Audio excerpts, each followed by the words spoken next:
You ever get in trouble for doing something too right? Yeah, that was me apparently. Keeping my lawn too green was a federal offense in my neighborhood. I thought I was doing things by the book. Weekly mow, timed sprinklers, organic fertilizer.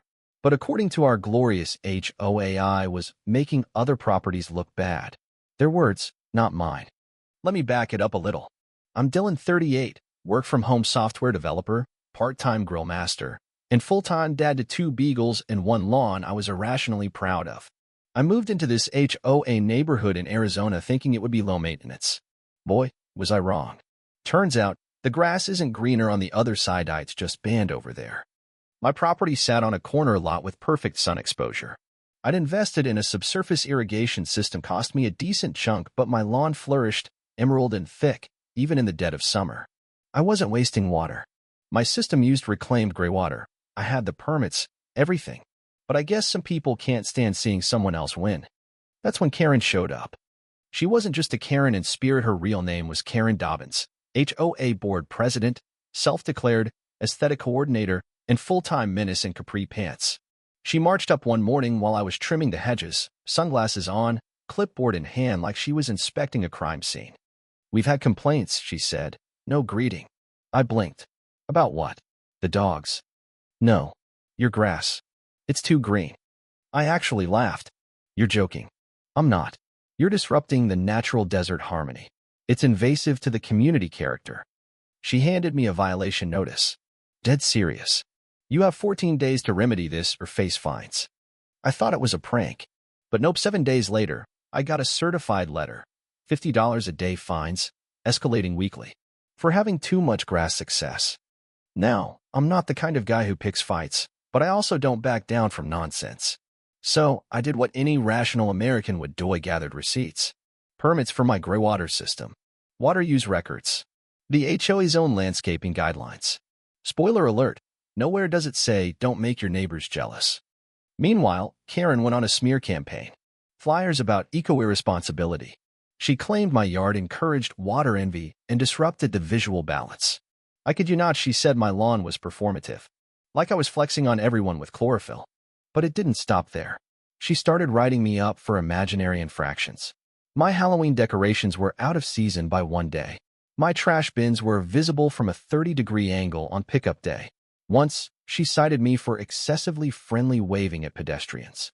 I guess joy is a violation too now. Things escalated fast. One day, I came home to find yellow HOA warning signs staked right into my lawn. Actual signs. They left holes. That's when I got mad. I filed a formal complaint with the city and requested mediation, but the HOA refused. Said it was an internal matter. Karen doubled down. She sent me a cease and desist for environmental showboating. I didn't even know that was a thing. And then came the kicker. She tried to mandate lawn dyeing. She proposed a new rule backdated, mind you, that required all lawns to be earth tone compliant. Basically, dead grass chic. I refused. So she filed a lien on my house. Yep, a lien. For greenery. That's when I called in backup, my cousin Mia. Mia's not your average relative, a land use attorney for the state. The moment I showed her the paperwork, she burst out laughing. "This is like suing someone for being too hydrated," she said. "Let's have some fun."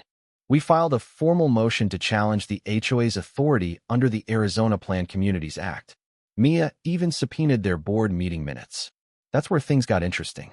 Turns out, Karen had pushed through half a dozen bogus amendments to HOA rules without quorum. Worse, she'd signed for absent members. And get this, she used her own landscaping company to send violation citations and collect fine payments. Massive conflict of interest. We added fraud and misuse of funds to the case. The court date finally came, and it was glorious. Karen strutted in like Judge Judy owed her favors. I wore a golf polo and brought in side-by-side images of my yard and the HOA landscaping plan.